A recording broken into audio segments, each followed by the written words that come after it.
Well, it's dark. I need to back up, but I can't see out through my tinted windows. I need to do something about that. These are the brand new C2 LED pods from Diode Dynamics. I've been running Diode Dynamics SS3 pods for most of this year, and I'm thrilled to try out the new C2s. Diode Dynamics has provided these to me to install and test, but I've not been paid to produce this video, nor have I been provided any sort of script or talking points. This will just be me installing and trying out these lights for the first time. I will be using the dedicated C2 harness available from Diode Dynamics, which comes complete with everything needed to install and run the C2s, including a relay, inline fuse, pre-wired connectors for the pods, and a 3-position switch for operating the lights on full power or with backlight only.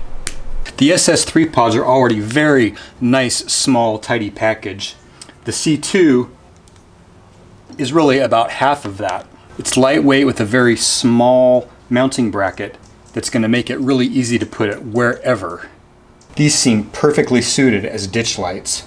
These also could tuck really neatly up underneath someplace, possibly even inside of a grill. Just infinite possibilities with these little things. But when Diode Dynamics asked me to help introduce their new product, I knew exactly what I was going to do with mine. I really love the extra dark tint I have on my rear windows, but it's true that at night, backing up is a bit of a nightmare. The stock backup lights don't do anything for me. Oh yeah. You can get the C2 with an assortment of possible optics to change the light pattern. I opted for the flood pattern because I don't need to see far down the road. I really need to illuminate the area immediately behind the car. Those of you who are familiar with my build know that this is the support for my do-it-yourself awning that covers sort of my kitchen area when I set up camp. I'm going to use this as the mounting point for the lights, and I'll see how it goes. I can always add something to my super strut roof rack, but those little C2s are so lightweight that I think they're going to do just fine on this. This is actually a mounting bracket for electrical conduit. I've painted it black already. This is what I've used to mount my awning support onto my roof rack, and I think these are going to work just fine to mount the C2 pods onto.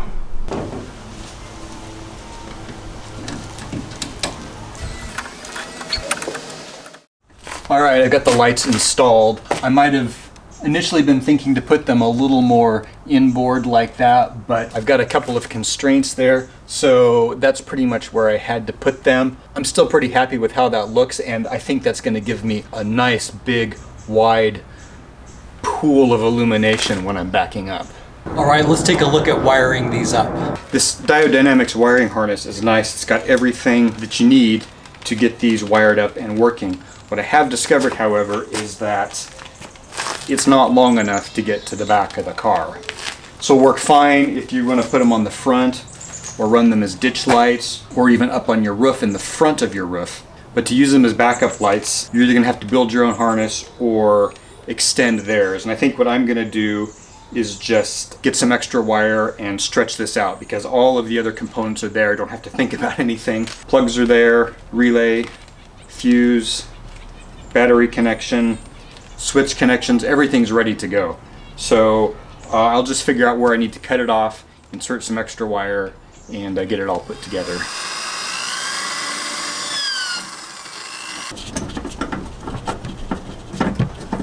All right, I've just found an out-of-the-way spot here for the relay. I'm just zip tying these to this plastic panel just to keep these wires up out of the way. The Forester and many other Subarus actually have a spot that's ready for you to put stuff through. There's a little sort of diamond-shaped rubber grommet on here, and there's a hole in the firewall. And that's where I've already run quite a bit of wiring through there already. Hopefully I can squeeze one more through. I was able to get that down through there. That's good. As the 3rd generation Forester has very little dash space and no switch blanks, I'm installing the switch on the interior fuse panel access door, where I had already mounted my other aux lighting switches.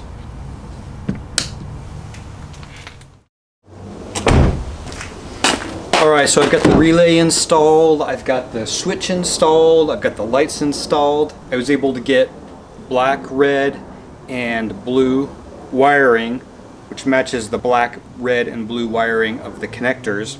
So that'll make it simple to extend the harness and not get confused on what's what. The one thing they didn't have at my home improvement store was heat shrink tubing, and so I'll have to get that at a specialty store tomorrow. So I'll have to stop for now. Tomorrow we'll get the tubing on there, we'll get everything wired up, and then we'll test them out.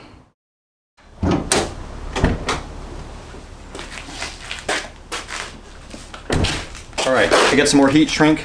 Let's finish this job up.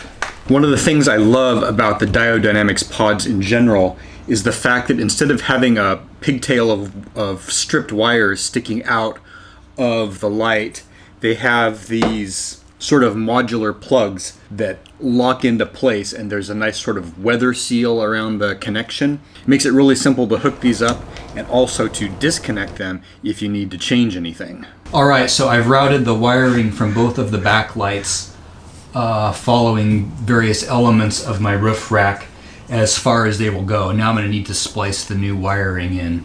To do this, I'll be using wire cutters, wire strippers, and a crimp tool for crimping the splices.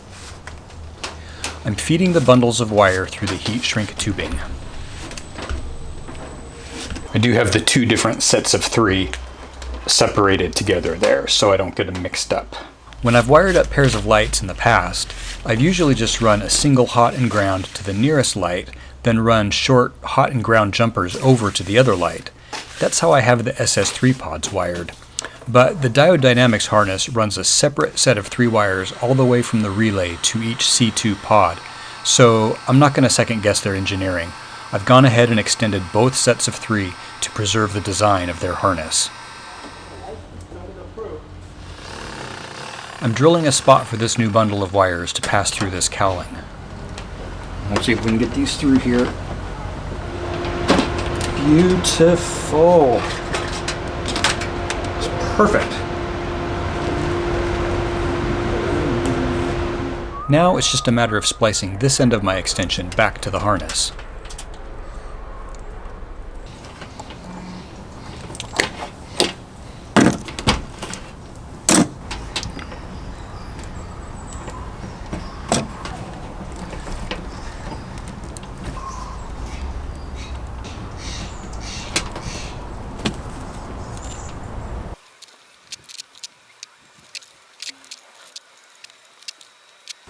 I've offset those 3 splices so that the splicers are not all right next to each other in a big bundle.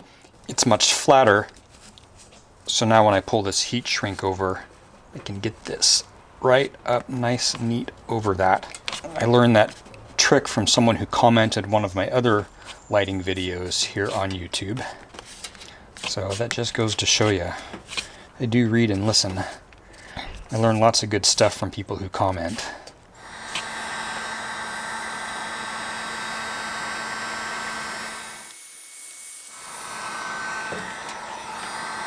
Alright, theoretically, if I've done everything correctly, and I think I have, all I need to do now is connect up to the battery and we'll be good to go. Just a few days ago I did post a video on what I'm using to run these wires up to the roof. So for more detail on that, just look back through my page. Alright, let's see what we get.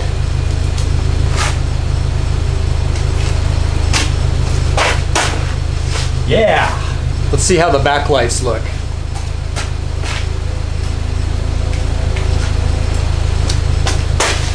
Oh, very nice. These are impressively bright for being just little half pods. I think these are going to be a huge help for backing up at night, and I love the less intense second color backlight. I had mine built with amber backlighting, but you can also opt for blue, red, or white backlights. Now we just need it to get dark so we can go back up somewhere.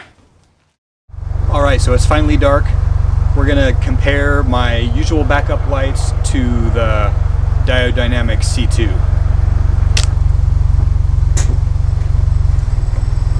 Alright, so you can see something.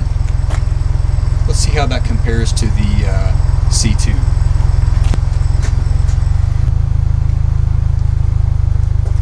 Oh, now you can see something. By the way, I do have the camera set on full manual. It's at ISO 3200 1/50th of a second, and f/4.5. Here's the same test from inside the car, looking through my 5% window tint. I had to dial the ISO up to 12,800 in order to get anything at all through that dark tint. Okay, here's the car in reverse with the backup lights. Yeah, the stock backup lights are on. You just can't tell through that tint. And here is with the C2s. Oh yeah, that's more like it.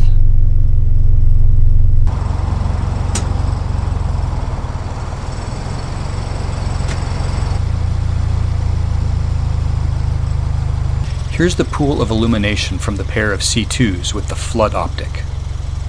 While they remain more affordable than certain well-known name brands, they're admittedly not the least expensive either. But among the cheap Amazon options, I'm not sure you'll find anything assembled in the US and sporting an 8-year warranty. At the end of the day, I'm absolutely thrilled with these little lights. I have long needed supplemental light in back, but had struggled to find a small enough unit that wouldn't look ridiculous mounted on the rear of my small car. I love how clean and understated these look by day. I love the wallop that they pack at night, and I love that, based on my experience with my other Diode Dynamics pods, these are going to keep working and looking like new, regardless of the conditions I put them through. Thanks for watching.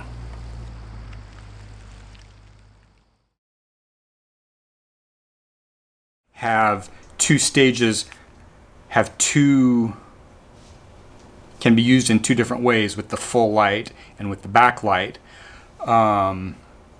It's a slightly more complicated circuit. So I am going to use I'm not going to use my pre-wired circuit